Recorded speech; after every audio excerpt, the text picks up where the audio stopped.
The pearls of the mind, invaluable, and must be seriously safeguarded from the careless and the unconcerned. But to those who value truths explored, come, think with me.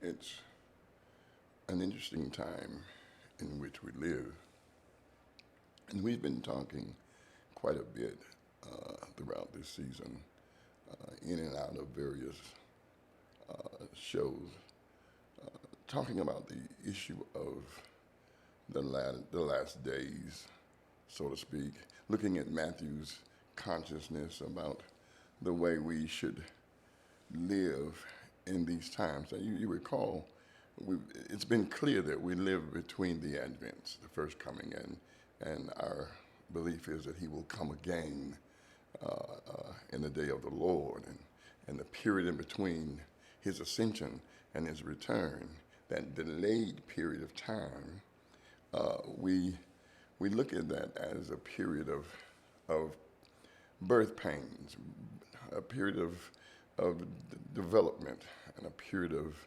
of delay that affords us the opportunity to make ready for his unexpected, expected arrival.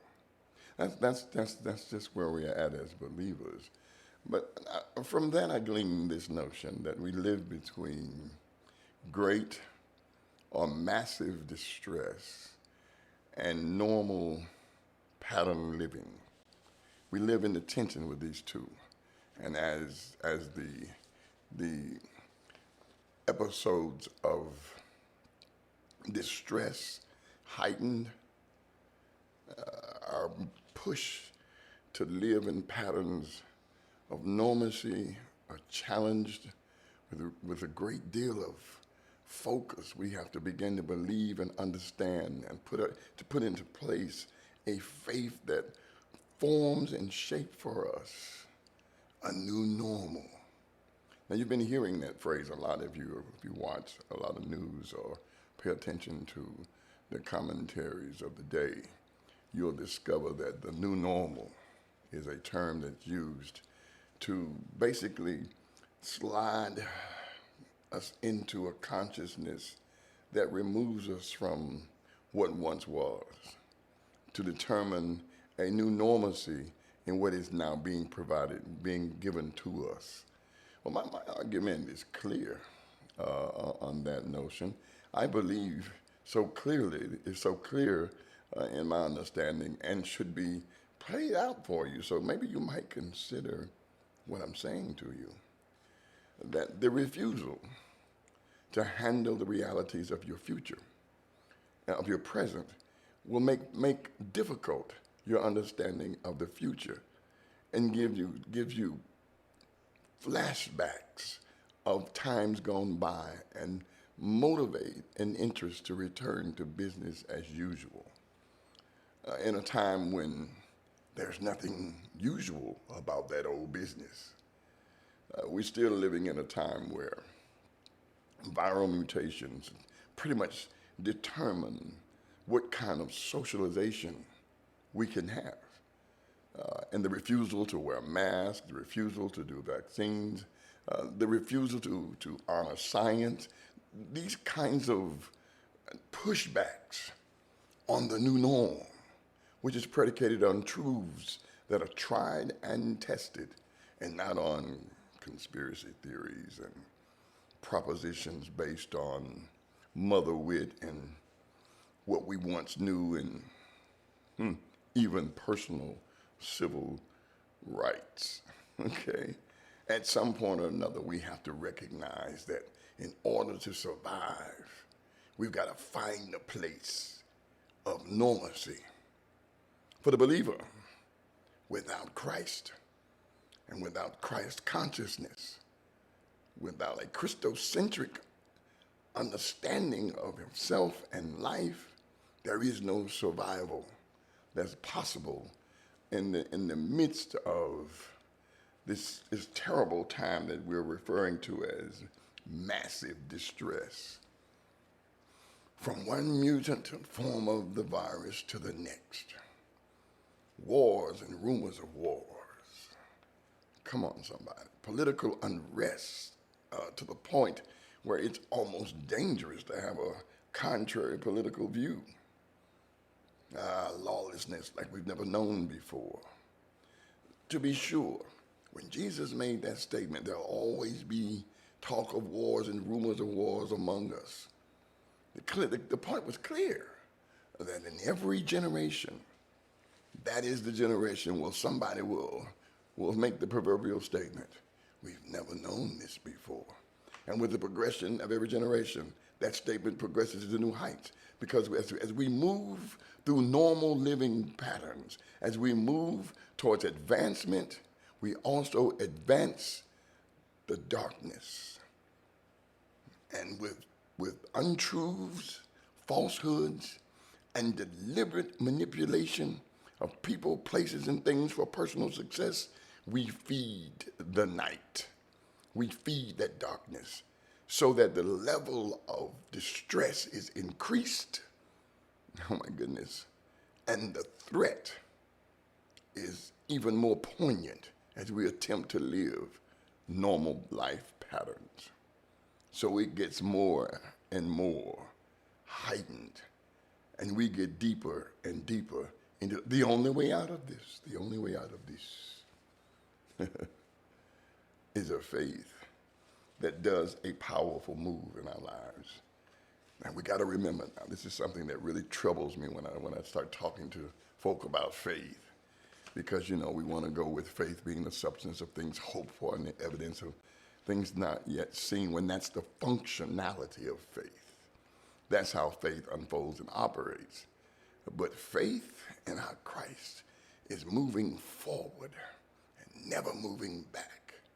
No matter how great or massive the distress may be, we're constantly moving forward and upward towards our God through Jesus Christ, who is our high priest. The Hebrew writer would thank me for that one, okay? But listen to what I'm trying to tell you. That faith that blinds you from the truth is not faith. That moves is faith that distorts, because it's faith in one's own personal view. But faith in the Christ is a faith that leads us to light, but it may not be a comfortable experience. It may not even be an acceptable experience. Faith does not hide truth. Faith is not at war with truth. Faith transcends truths. Oh my goodness. If we can have people to understand that having faith in God does not mean a magic formula for magic results, and that because I have faith, it's going to be the way, it's going to be this way, it's going to be contrary to truth. No, never contrary to truth. It will always work through truth and transcend truth.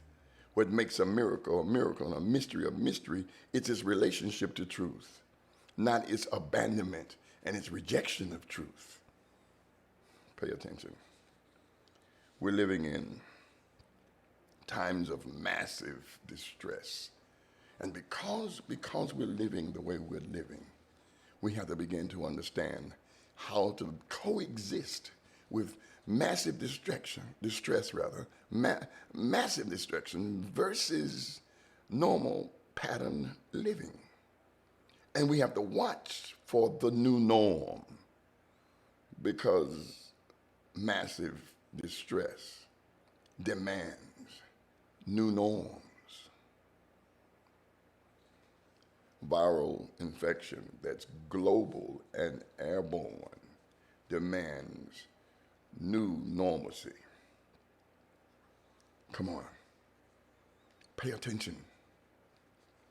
Just because you long for the days of old does not mean that the days of old are better than the days ahead. God always outdoes God. He progresses and he moves us forward and upward. And so by faith we follow and we move with him. The new norm is not your setting. The new norm is the results of God having set into place a sovereign rule that cannot be awakened to human limitations, but human limitations have to decide to move in the midst of what's sovereign and develop the new norm that embraces the sovereign placement. What God has done needs to be received as what God has done, not a challenge of Mother Nature that you'll defeat. You'll never defeat what God has for us. God is sovereign and he goes beyond who we are. We are made in his image. He's not made in our image. We cannot, how can the clay demand of the potter? Be careful. Search for the new norms and embrace them as the result of massive distress, so that living in the normal patterns of life focuses on one thing: making sure you understand that because you know not the day nor the hour, that you're ready for the day and you're ready for the hour. That your ignorance of the day and the hour is not your demise, but it is your platform for strengthening. In this delay, while we wait, consider what I'm saying to you, not as a magic solution to the problems of the day, but consider what I'm suggesting to you as a plausible option for how to live in tension with massive distress and normal pattern lives, looking for the new norm. Think with me. Listen, before I sign off tonight, you can email me at all lowercase letters, thenighttalker@yahoo.com. Or if you like to text or call and leave a message, you can do that at 478-254-9013. Look forward to hearing from you. Our time is past and gone, but the journey moves on forward and upward towards him. Until we meet again, consider the joy of this part of the journey.